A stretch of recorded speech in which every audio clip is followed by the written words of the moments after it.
Love's not working. Love's not working. Love's not working. Love's not working. God's going to flip you back to the playbook. He's going to flip you back to the playbook. To verse 8. Love never fails. Love never fails. Love never fails. So when we are seeking to carry out what it is God has for us, and we come across a hurt, an offense, no matter who it comes from, we hear the saying, there's no hurt like church hurt. Well, guess what? There's no hurt worse than what Christ experienced on his way to the cross, being betrayed by an inner circle. Being denied by an inner circle guy, being betrayed by one whom he poured into, being left, deserted by 12 whom he had poured into. So he didn't know hurt. He knew hurt. Being railed upon by two thieves on the cross. But yet when the one changed his heart, Jesus received him. Jesus knew hurt. But guess what? It didn't change the play. No matter how hurt, no matter what he went through, it didn't change God's play. God says, I know the plans I have for you. He says, I know the play. I know the play that I've called. Just about every play in the playbook, with the exception of a few for like special situations, is designed to score. It's designed for progress. It's designed for success. Every play in that playbook. There's no play where the coach says, well, we'll just run this one and whatever happens, but we'll get it on the next play. No. Every play is designed for success. Every play in God's playbook is designed for success. Kingdom success. And once kingdom success happens, we can't help but succeed. His desire is that we be strong. We as believers, a lot of times walk so far below what God has for us because of situations and circumstances, because of exterior things. There's a reason why the word says, the exhorter is saying, because I know a lot of times I say, greater is he that is in me than he that is in the world. But the exhortation is, greater is he that is in you than he that is in the world.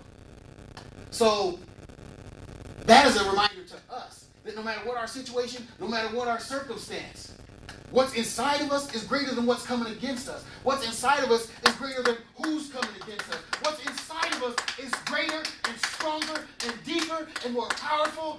That's why he wants them to understand the breadth and the depth and the length and the width, the fullness, the full volume of God's love, of Christ's love that he has for us, that he demonstrated for us.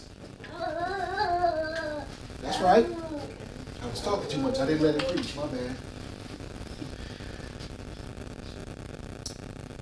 But we allow too much from the outside to come in and dampen what we have on the inside. We allow too much of what's on the outside to be greater than what we have on the inside. God's wiping out all excuses. He doesn't want us being tipped over. He doesn't want us, when we take our eyes off God, when we put our eyes on the situation, we become the 10 spies who saw the giants and thought themselves as grasshoppers. When David saw a giant, David started looking for rocks. When David saw a giant, and that giant was coming against God, David didn't see a giant.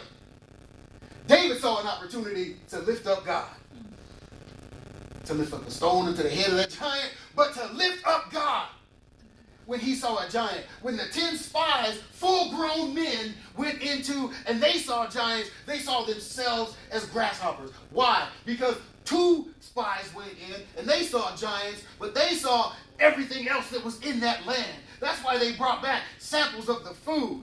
That's why they brought back examples of what's over there, not stories of what they saw.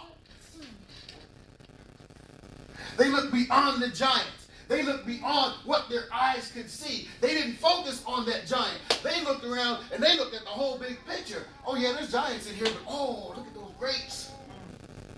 Get me some of them grapes. Woo-hoo-hoo. See, they kind of like, I would have been in there like, man, if the grapes are that big, how big are the hamburgers? How big are the pizzas? How big are the shakes? Woo, the fries must be huge. Oh, man. But see, 10 went in and said, oh, the giants are too big. We're as grasshoppers. We spend too much time looking at our situation and saying, oh, I'm a grasshopper. Oh, I'm a grasshopper. This situation is too big. This hurt is too big. This offense is too big because I am but a grasshopper. We need to spend more time saying, oh, okay, yeah, that's looking beyond what our situation and our problem is and look to where God is taking us. You see, that's why the two.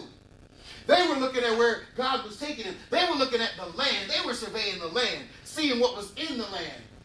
Yeah, okay, there's giants. They're bringing back a report. Yeah, there's giants. But this, there's also this. And our God has promised us this. See, we got to stop being like the 10. Start being like the 2. The 2 were strengthened. The 2 stayed within the strength. The 2 stayed within the play of love. They stayed within the play of love of God first. Love of God first. And when we love God first, all the rest of the love, parts of the love play are going to begin to fall into place.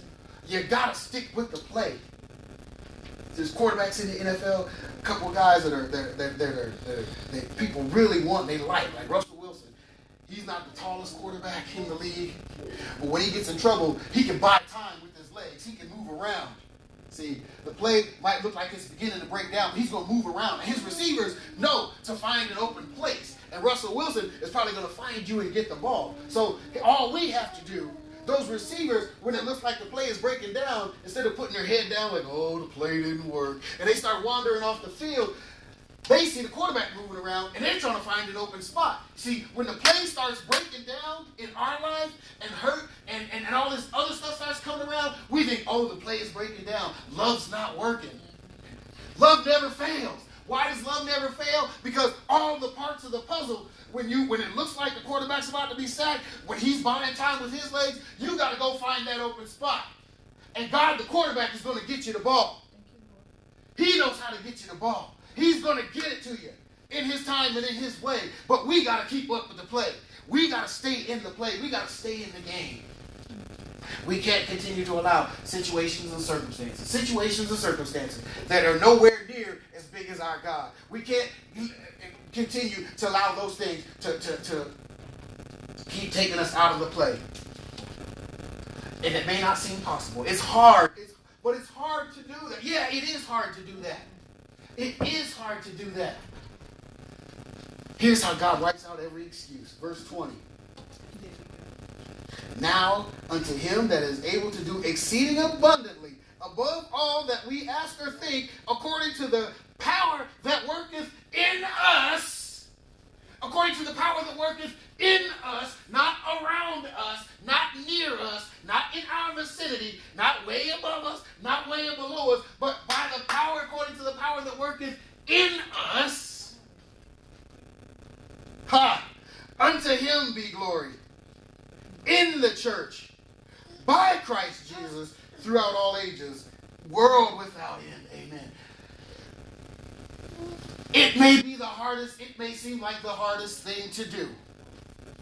Getting over it, forgiving, forgetting, stopping all the other stuff that comes with it. It's the hardest thing in the world to do. But now unto him that is able to do exceeding abundantly. Exceeding abundantly. That's why David was able to slay a giant. Exceeding abundantly. Exceeding abundantly. David didn't look and see a giant. When David looked and saw Goliath, David was seeing a dead bear. David was seeing a dead lion.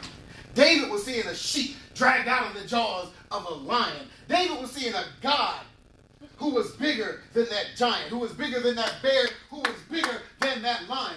The two spies, they saw the giants. They saw the giant. But they didn't look at the giant through eyes of a grasshopper. They looked at the giant as the giant stood next to God.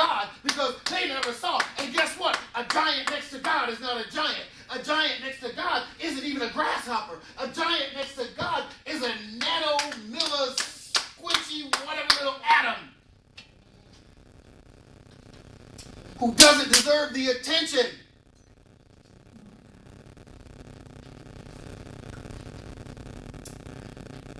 And here's the beauty of that analogy. They saw the giant, but they went for the fruit. They didn't let the giant deter them from the fruit. From the fruit. See, we allow giants to deter us from the fruit of the Spirit. See, He put the Holy Spirit within us so that we would partake of, as well as exude, love, joy, peace, patience, kindness, gentleness, self-control. Oh, self-control. Yeah. That's a fruit that we ought to be enjoying. But we see giants and we neglect the fruit. We see giants and we neglect the fruit. And the beauty of it is the grapes that they had, it took 2 of them to carry the bunch of grapes because the grapes were so big. That's the fruit of the Spirit within us. It is so big. It's not regular fruit. It's the fruit of the Spirit. They neglected the giant. They ignored the giants. Oh yeah, there's giants over there, but I saw some fruit. There's giants over there, but our God is bigger. All we got to do is take the land. Stay with the play. Stay with the play. God is called the play of love. There's no audible play. It may seem like it's breaking down, but you got to find your open spot. And our open spot is remaining in love. Is remaining in love. And if we will remain in love, love never fails. If we remain in love, God's going to give us the ball. It's going to be a first down, a touchdown, game-winning, Super Bowl champions. Because God never loses. He's undefeated. From the garden to this very breath. Undefeated. He was undefeated before the garden. He was undefeated. He's undefeated because even when a coup arose in heaven, there was one who thought themselves greater than he. Won that battle too. Won that battle too. Stay with the play. Stay with the play. The prayer was for our inner growth. But our inner growth is guaranteed. Our inner growth is promised. Our inner growth is unstoppable. We just got to stick with the play. Amen? Amen. Amen.